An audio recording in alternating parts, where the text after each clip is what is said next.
Tuynuk sohibi. Musulmonlar olib borgan janglarning birida dushmanlar mustahkam qal'a ichiga kirib olishdi.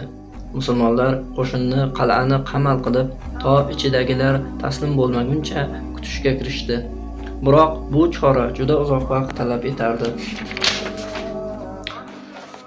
Bir kuni tongda musulmonlar askarlari qal'aga olib kiruvchi bir yoriq topib olishdi. Ko'rinib turardiki, uni kimdir teshgan.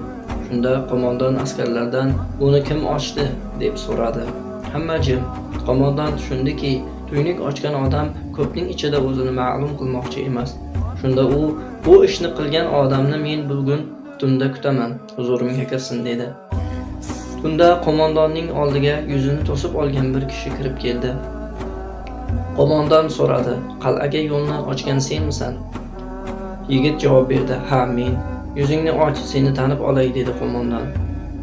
Yigit: "3 ta shartim bor. Meni sizdan boshqa hech kim bilmasin. Menga boshqalarnikidan ko'proq haq bermang, lavozimimni ko'tarmang", dedi. Sarkarda uning gaplarini eshitib, amalini xolis Alloh uchun qilmoqchi ekanini, riyo va ta'magirlikdan saqlanmoqchiligini bilib, uning shartlariga rozi bo'libdi.